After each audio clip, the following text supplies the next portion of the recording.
எல்லா புகழும் இறைவனுக்கே. இந்த புளி சாப்பாடு என்னுடைய ஃபேவரெட்டுமா. இது உங்களுக்கு நான் செஞ்சு காமிக்கலான் இருக்கேன். இது நீங்கள் எங்கேயாவது ஒரு கான்டெஸ்ட்டில் நீங்கள் கலந்துக்கிறீங்கன்னா இதை செஞ்சு பார்த்துட்டு சாப்பிட்டு பார்த்துட்டு இதை போய் நீங்கள் செஞ்சு காமிங்க. கண்டிப்பாக வின் பண்ணிட்டு வருவீங்க. அந்த அளவுக்கு டேஸ்ட்டு செம்மையாக இருக்கும். நல்லா அருமையாக இருக்கும் டேஸ்ட்டு. நீங்கள் செஞ்சு பாருங்கள். இப்போ நான் அதை செய்கிற முறையை சொல்கிறேம்மா. உலைக்கு தண்ணி அளவாக எடுத்து வச்சுட்டு அதில் கொஞ்சம் மஞ்சத்தூள் போட்டு அரிசி நல்லா கழுவி போட்டு பலன்னு சாப்பாடை குக்கரில் வச்சு உங்கள் மெத்தடில் நீங்கள் செஞ்சு வச்சுருங்க. இதில் கார்டியன் நல்லெண்ணெய் தான்மா. உங்களுக்கு வேணுங்கிற அளவு ஊற்றிக்கிங்க. இதில் ஒரு துளி பட்டை போட்டுக்குங்க. உளுந்து. அதுக்கப்புறம் இப்போ அடுப்பை ஆன் பண்ணியாச்சுமா. இன்னும் சூடாகிடுச்சு. இப்போ ஃபயரை ஸ்லோ பண்ணிக்கிங்க.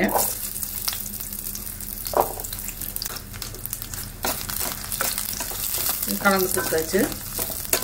அடுத்து இதற்கான கடுகெல்லாம் போடக்கூடாது. இதுக்கான வெந்தயம் உங்கள் தேவைக்கு இவ்வளவும் கொஞ்சமாகவும் போடலாம்.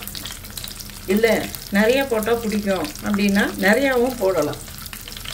அதுக்கடுத்து கறி லீஃப் போட்டிருக்கேன். இந்த குண்டு மிளகாயை போடுறேன். அதுக்கப்புறம் இந்த பச்சை மிளகாயும் போடுறேன். இதெல்லாம் ரவுண்டாக பெருசாக கட் பண்ணி போடணும். இந்த இஞ்சி போடுறது ஆப்ஷனல் தான். நாங்கள் போட மாட்டோம். நான் இப்போ கொஞ்சம் இஞ்சி இருந்தால் கொஞ்சம் போட்டுறது கொஞ்சம் ஜீரணமாகும் தானே அப்படிங்கிறதுக்காக இதை அவாய்ட் பண்ணிவிட்டு இது செய்யலாம். நாங்கள் ஃபஸ்ட்டெல்லாம் நாங்கள் அதெல்லாம் போட்டதே இல்லை. இவ்வளோதாம்மா.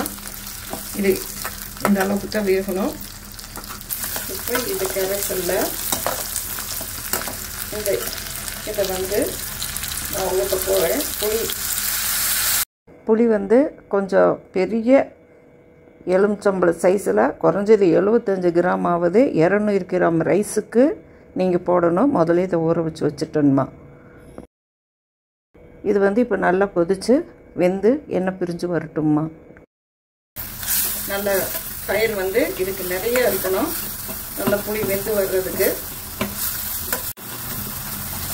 புளி பசவசுப்பு தண்ணி இருக்குது. அதனால உட்காரும் கீழே உட்காந்து அடிப்பிடிக்க பார்க்கும்.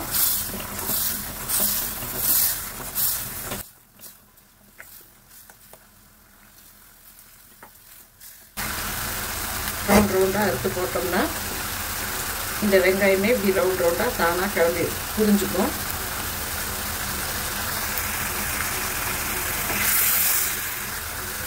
எண்ணெய் பிரிஞ்சு வந்துட்டு இருக்குது.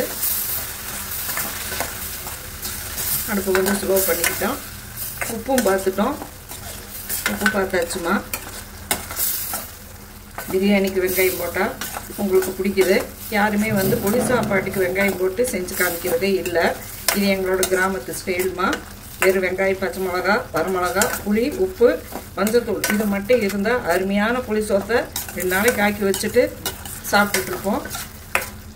நாங்கள் வாட்டிக்கு எங்கள் வேலைக்கு பார்ப்போம். இந்த சாப்பாடு வாட்டுக்கு வேணுங்கும் போது எடுத்து போட்டு சாப்பிட வேண்டியதுதாங்கம்மா.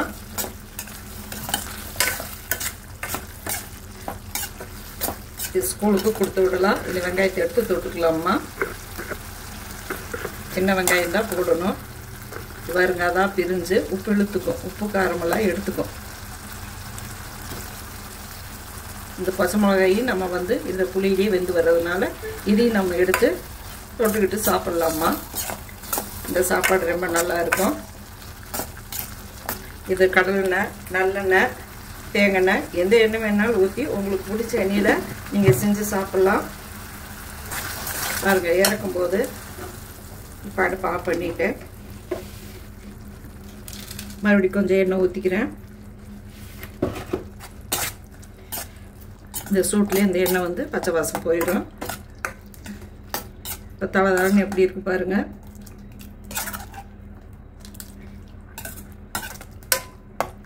இப்போ இந்த சாப்பாடில் போட்டு கிளற வேண்டியதுதான்மா.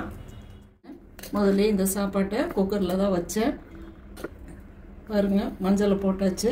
கலர் ஒரே ஈவனாக இது வந்திருக்கும். நல்லா கலர்ஃபுல்லான உதிரி உதிரியாக வர்ற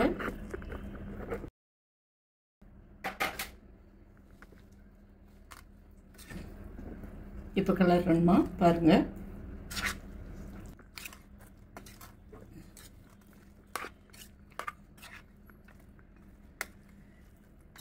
இந்த வெங்காயத்தை உடைக்காம நீங்கள் அப்படியே நைஸாக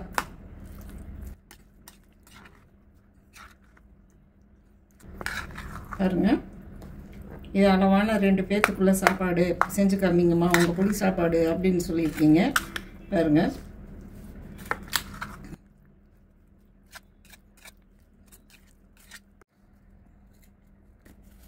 இது எங்ககிட்ட இருக்கிற இட்லி பொடிமா, இல்லை நல்லெண்ணெய் கலந்துக்கிட்டு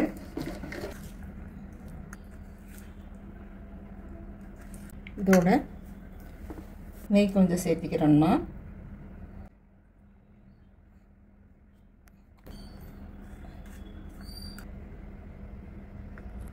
இப்போ இதை வந்து நம்ம அப்படியே மேலால் இதை ஊற்றுறோம்.